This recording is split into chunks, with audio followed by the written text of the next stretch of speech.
Hello and welcome to the 8 Club. My name is JJ Bola and I will be your host. Everyone, you good? Yeah. All right, let's get to it. Could you be with someone who makes significantly more money than you? Me and my girlfriend, for instance, we've got when we got together, I had no job. I was literally destitute. And I was relying on her for a lot of stuff. She was working. And it did affect the dynamic a bit, if you know what I mean. It's like when we first got together, it was like, she'd want to go out for meals, I'd be like, oh, I can't. Who paid on the first date? Oh, she did. Yeah? We went to McDonald's. I mean, it wasn't like... Hey, proper, but it was she paid for me on the first date, and to be honest, for the first 6 months, because I was just working in a pub and didn't really have much money, she was paying for me, and the dynamic, I don't think it necessarily, I think maybe it was probably quite positive. You know what I mean? Because it broke down that barrier. I wasn't able to be kind of proud and be like, I'll get this, I'll do that. Do you know what I mean? It was to be honest, she had to kind of help me through for quite a lot of the time. So 10 years ago, I would have looked at that situation and said, as a man, this is not becoming of what a man should be. I should be the provider, I should be, on my game. Because at the end of the day, you don't want to be looked at like a punk. You don't have an income or a legitimate income, But you see now, because the roles are equal, so to speak, I could be with a woman who earns more than me. And you feel comfortable with that? Yeah. So that 10 years ago, that younger self... Because it's all about equality, right? But no, so throw society away. Throw society in a bin. Society's done. When it's a societal-based question. When you and your partner are there, I don't know, everyone's been in love, right? We've all been in love, yeah? Assuming. And I know one of the great things about love is that it helps you to escape the world. Like when I've been in love, it's like that no one else exists apart from me and that person. You're talking about the bills. Your partner says, I've got this phone bill that I have to pay, we've got the money, can you help out and whatever, and you don't have the money, and you don't If I don't have the money, how would you feel? Then we're gonna have to start ballying up. Start ballying up? Yeah, man. I don't know. So for those of us who's unfamiliar, the term's ballying up, I'm gonna act like I don't know. What's ballying up? Well, you're going to have to indulge yourself in some form of frowned upon activities in order to accumulate necessary wealth. So accumulation of wealth is the direction you have to go in. But ain't that, again, a lot of, so then you could almost say, right, that the gender equality movement is easing the pressure on men, right? So technically it's making our lives a little bit easier. Like one of my pet peeves is kind of like screaming equality, but then having certain expectations of certain things that are out of line of that. Yes, there's a level, like women are able to earn the same as their male counterpart in some jobs, but I don't think it's necessarily making lives easier. Do you know what I mean? I was going to say the exact same thing. I don't really think it is, because it's kind of like people still will have expectations. What are those expectations? That they want the provisions from a man financially. They want to be treated a certain way. Do you know what I mean? Like having been in a relationship where there was a slight difference in pay, I kind of stepped into the more professional realm of dance. I met my partner, but in betwixt all of that, I got injured. Right. So I couldn't even dance no more. How'd that make you feel? Hard, yo. Like it was hard because it was like the one thing that I had, I couldn't do physically anymore. So that was challenging. Coupled with the fact that my partner was pregnant. We just moved into an apartment. Now I'm paying for rent with no money. Did your partner view you different in terms of how things ended up being? I believe so. Yeah? Okay. I believe so. That's never a conversation we've had, but also from my experience, I don't want to ever feel like I'm in a position where I ain't got any money again, ever. And one of the things that happened to me recently, one of my friends got married, and he had the most elaborate proposal ever in terms of engagement. Flew out to Dubai, took her out to the desert, had dinner under the stars, proper intimate and beautiful, very unique, and it cost a lot of money. But at the back of my mind, I'm kind of thinking, well, when it's my turn, I almost have a role to fulfill, because if I don't match that, and he's my friend, it's almost like there's an element of competition. Josh, you're nodding along. Do you agree with that? I understand where you're coming from. Okay. But you're just initially going off, okay, he's taking her to Dubai, but the relationship might be toxic, or it might be way less than what you could offer in terms of affection, love, vulnerability, time, and everything else that's important in a relationship. So, and you mentioned other qualities, which I think is really important. And some of the other qualities might be, a man might be a great, carer, a great nurturer, a great father. That doesn't get spoken about enough. So they don't care. Who don't care? Most women will look at you prerequisitely based on your financial endowment. Everything else, how much of a gentleman you are and all of that, that don't really matter. So let me give you this example. The year of 1999, Miss Candy Boris Tucker writes a song for a famous group by the name of TLC. That infamous song, that destructive, absolutely putrid song went by the name of No Scrubs. It was a bop though, let's be honest. It was a bop. Yeah. No, I don't want no. Perfect. Yeah, it was, yeah. It was nice. Okay, so I just said it was a bop. You're basically saying misandry was acceptable because it was rhythmic. The chorus said, a scrub is a guy who can't get no love from me. Hanging on the passenger side of his best friend's ride, trying to holler at me. That means you're not even significant because you're not the one driving. He could be a much better suit for you than the dude driving, but because he's not the one driving, you're out of the legal. Do you think that most women in 2019 reference a TLC song from 1999 as like their scope of reality? So they won't, it will be paraphrased and it will be changed in a way where it's not necessarily the TLC song, but there are still women who are perpetuating that narrative. Nicki Minaj, for example, Cardi B, for example, there are still people putting it out there that it's money first. But in a system that has like perpetuated women's like rights that are not able for them to even be taking up jobs or positions in society, Says who? Says the law. History. What about now? Still there, a lot of women aren't allowed to be certain jobs, still they're not getting paid the same. And the gender pay gap is a real thing. It's a very real thing. It's a real thing. It's a genuine thing. For real? It's Yeah, still For real. It's still going. Do you experience it in terms of women that you date or that you want to date? Of course. You do? Yeah. Because I've never dealt with that, like with dating a girl. I've never dated a girl that I felt was like shallow, materialistic, or cared about my money. Open up a POF account. And right. What I'm saying is, Is it just POF or is it POF? I just think in general, like birds of a feather flock together, and like there are materialistic, shallow men that are for those women, and they find each other, and that's fine. Few and far between though. What do you mean? Put it this way, in terms of the ratio of how many female gold diggers you can think of off the top of your head now, in comparison to how many males? I mean, the word gold digger's gross, I won't use it, but like okay, when like your value of your system has been told throughout your life that you are valued by your beauty standards and not for your worth or your ability to get jobs or anything like that, then I think blaming individuals and women for trying to exist in a capitalist system feels like the wrong way. Like it's the system that has said that has devalued the worth of femme people and women so that they feel like that they don't have the ability to attain certain things without maybe just being in a partnership or being like that. I was gonna say, I think a lot of this pertains to heterosexual relationships between like a man and a woman. And so what are the differences in terms of like, I guess, gay or LGBTQ relationships? I'm an ignorant, cis, straight man, so enlighten me. in my experience, I find it comes down to more of like who's gonna fill what role in terms of superiority and inferiority and dominance and submissive behavior, and people try and jump into those roles really, really quickly, and you can kind of assess that right away. I don't place a lot of importance on it. I try not to. I think the most beautiful thing about being in queer relationships is we get to escape the kind of normative gender roles and like step outside of the patriarchy for a little bit. Or it might be difficult because there are expectations put on us through a system that one of us has to be that kind of breadwinner. I hear what you say, Michael, and that gay-male relationships, I think, can recreate like similar sort of patterns. Okay. And that sometimes I would say the people who are more feminized in those spaces, you know, might still be expected to do more of the caring. And I think that really it's about feminists. It's like, as a child, all I remember hearing was, you know, do this like a man. Or, you know, if I didn't feel comfortable using urinals in the toilets, like, my dad would say to me, like, you know, just use the urinal, you're a man, like, be a man. I realized that all this kind of man stuff gets taken away because there's no room for gay and masculine to go together. Yeah.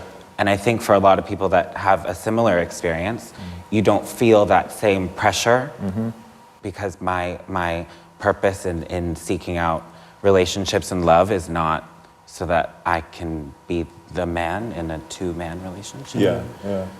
Okay, so it seems like in queer relationships, you are a lot more freer than we are in straight relationships. I don't want to picture it as this a utopic space. There's an added pressure because as soon as you are excluded from be able to be perceived as being part of the man box, because as soon as you're queer, you're gay, you're other, you're never going to be allowed in that space. And I agree, but then you just have all the pressures of having to exist. There's the whole other side of that, right? Yeah. Earlier on, you said that you despise the term gold digger, but you've quite frequently used the word patriarchy. Why is it that you're so comfortable with using that word? I think that's a really great question, thanks. I mean, I think that one is it's pitching an individual as an enemy versus one is about being a system.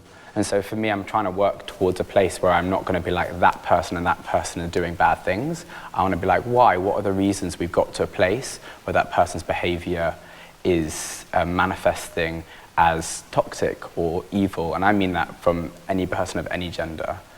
So patriarchy is evil? Some of the things are evil, yeah. There was a very interesting quote I heard, and it said, if the development of civilization was left to women, we'd still be living in grass huts. What does that mean?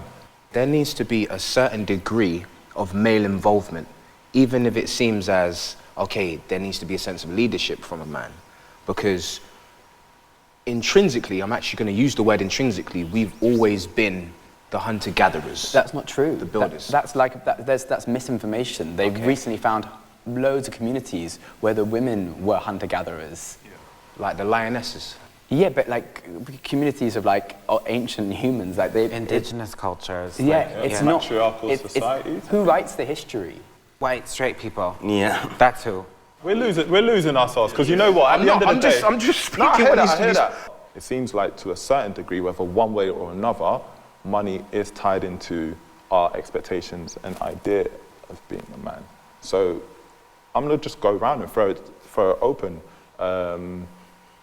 What does it mean to be a man to you today? And this is also open to anyone who's non-gender conforming. I'd love to hear about that experience as well. A lot of it is being able to take ownership of your actions and who you truly are. A lot of the time, vulnerability is seen as a weakness. Whereas in my last relationship, I would say that was probably the most vulnerable I've ever been and been able to give towards someone before. And it was in terms of just being able to open up about my feelings or situations that I'd gone through in the past with other people or family members and those type of things, which I hadn't shared with even close friends. And I felt like in doing that, as hard as it was in the process, afterwards I felt so much better. It's a fiction, this thing of man, and do you know what I mean? That you're a man, so you are like this. I'm by no means perfect here, and I've got parts of my masculinity and my understanding of being a man are quite problematic. But one of the things I'm starting to understand is there is no man and woman. You're just a being with lots of parts of things within you that you're going to understand. So it's I guess the idea of man for me is becoming less and less important. In terms of my background, my culture is Congolese, and historically there's folklore and mythology that says that the creation of humanity began with a single entity that descended from the universe and was both masculine and feminine combined in one. And how that's represented is, so to say your left hand, liboko ya mwasi, which means your woman's hand, and your right hand is liboko ya mobali, which means your man's hand. And that's always kind of symbolically a representation or a reminder that you are both man and woman. A man provides, a man protects, a man reproduces. Without male and female, there ain't no more fish, no more birds, no more dogs, no more cats, no more bears, no more squids. You need male, you need female in order to continue on our existence. No, not anymore. Yeah, all right, so before, I already hear it. Let me preemptively strike that. We're out in the Sahara Desert for 9 months. 2 men and a man and a woman. Right, let's go. No, you know what? I know you lot are going to start talking about the machinery. Let me finish. Do you need a male and female to reproduce? And you was about to jump on this whole science lab thing. If there's no science lab, it don't go on. Why are you dodging it? Why are you dodging the question? There's a man and a man and a man and a woman. Yeah. Which pair are more likely to reproduce? In the Sahara, they're both dying. Everyone's dying. dying. more likely to Everyone's reproduce. dying. Are they fertile? My question remains I feel like you didn't. and I can lie you back asked in my about chair gender and smile. non-conformity, and I feel Yeah, like, here we go. I feel like Yeah, please. you. Go for it. Please, no, please, I really want to hear it. There's, so I mean, for me, you asked what's being like a man is, and for me, I think that it's taken me a long time to get to a space where actually it feels just like a lot of sadness. I identify as gender non-conforming, I use they, them pronouns, and if we could be more human beings, that would be a big source. How was your journey into that, then? I think it was one of those things that I felt, and then language kept caught up, and then I was like, here's this thing that I get to have that I've always felt. So I know I pass in the world as male, and I have those male privileges by existing in the world like that, but I felt like, I didn't get to be gender non-conforming because I didn't, always experience the level of violence that some people have to experience just being themselves. A friend of mine said, she was like, I'd love to be perceived in a meeting sometimes not as a woman but as a person. And I think it's an extension of the same feeling that like at some point in our lives we'd love not to be put a pressure on as a man.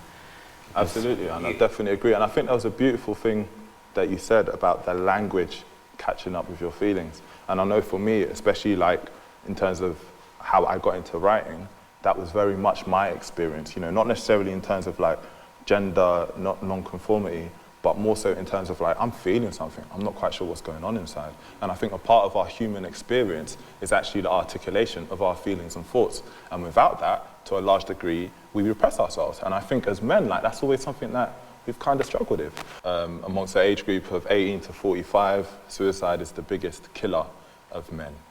How do you guys feel about this? It's a serious thing. It's a serious thing. And I think that there definitely needs to be more conversations and men opening up about their emotions.